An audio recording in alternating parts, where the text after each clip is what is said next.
Hi, hello, I'm Yonkers, and I guess this is technically my first video that isn't an introduction. To those who see me before, hi, I'm back again. And to those who haven't, hello, I'm Yonkers and I'm a young beginner animator and artist who has a truckload of lore and stories to tell and other things. But today, I want to discuss communication.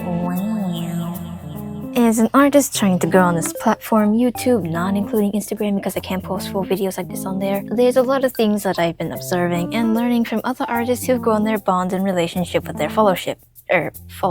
One of the things that I see in common is that they all communicate with their audience to some level, like yapping about their favorite things in their artistic style, doing draw with me's and talking about crazy things they've experienced, talking about bits and pieces of their characters to indulge their audience's interests, or talk about their plans and goals and projects. Basically, artists on the internet don't just post art and lore and dip out, unlike someone I know. They communicate and form a relationship with their audience. For newcomers, that also shows them that this artist is willing to communicate and form a bond with them. It's like a relationship. There has to be communication, and I'm communicating. Anyways, I haven't exactly been the most talky or anything for the past 2 or 3 months I've been on here. When I started, I just focused on getting my animation. Yeah, animations, lazy out there. But I wasn't actually communicating or doing anything with or for my audience to get to know me as an artist better. Like, who am I? What are my interests? What are my plans? What do I have in store? Am I even real at all? So yeah, today I'm here to yap about my own plans and other stuff while doodling on this gigantic canvas. As a small artist, there's a lot of things I need to learn and a lot of things that I want to do. When I first started an art account, my first idea was so I could start a small business. I would draw characters, designs, and other cute stuff and translate it into merch like tote bags, shirts and hoodies, keychains, stickers, washi tape, plushies, and so much more. But for those who have been here a while, you might notice that I've been posting on separate stories that I have rather than those previously mentioned doodles. So many separate stories and fandoms that I create fan stuff for that I created my own spin the wheel challenge to motivate myself to do one of the original stories or fan stories that I have so it circulates around. But you must be wondering, why so many original stories and tales, not including the fan stories? What's the purpose? Are you gonna make a comic or something? Not really. I have so many original stories and stuff because they just one day popped into my head. And then I grew the passion of wanting to learn to animate so I could turn those stories not just into images, but into animations. And not just that, indie animations. My long-term big boy goal is to turn my plethora of stories and tales into indie series, movies, that kind of stuff. But as you know, first and foremost in my head is to grow an audience first, hence is why I'm here. Growing an audience isn't just posting a billion things on art and just dipping out. No.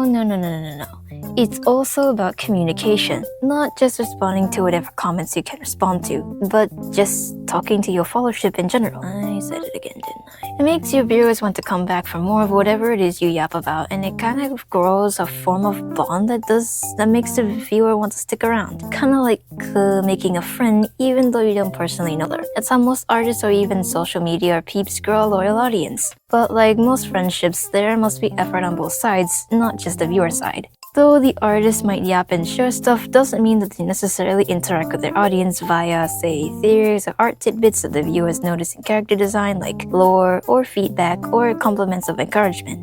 To note, all that aforementioned stuff doesn't have to be done, but viewers kinda like it because it makes them feel like they aren't being ignored. Of course, if said commenter is just being plain disrespectful and mean, you have every right to ignore them and not indulge in whatever reaction they may want to get out of you. Anyways, when I realized this myself, I decided that I should also work on long-form videos to talk like this. It makes my channel look less empty and gives me more engagement that isn't just shorts. Those shorts nowadays are a big means of views. Long-term videos also have their bulk and attraction, one that I haven't actually indulged in yet.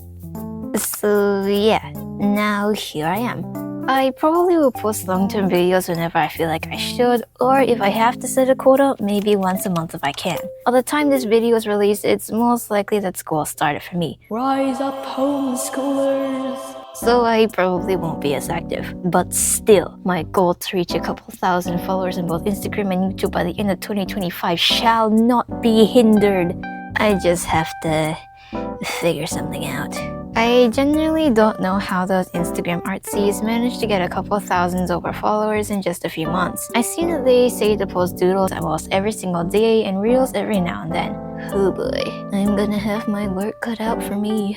Usually I just draw doodles of my two characters, the mascot Yoinkers and the persona artist Kiki. But drawing designs like say a cabbage or a hot dog isn't something I've tried. Maybe if I just post a doodle of something cute every day that's not just those two characters, I'll get more attention on Instagram without having to rely on reels all the time.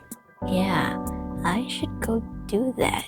Ooh, and if people want to see those designs on a shorter cup, it can get people interested in merch and give me support in my small business. That way, I know there are people that actually want to see my stuff in their own hands.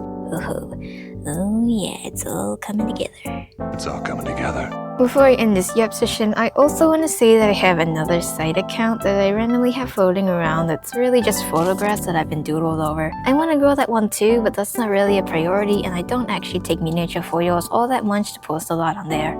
Yes, photos. I misspelled photos while naming my files and now it's just stuck. So, photos. So if you're interested in vibes, art, and amateur photos that were edited in anything but a proper photo editing software, you can go check that out too. So yeah, art mascot Yoinkers, Foyo and vibes mascot artist Kiki. They collab all the time because that's how they're linked, so don't be surprised to see Yoinkers in every single Foyo that has been on that account so far. It's like only 2. Anyways, I think that wraps up the Yap session for today, and I'll see you sometime. I don't know. Okay, bye.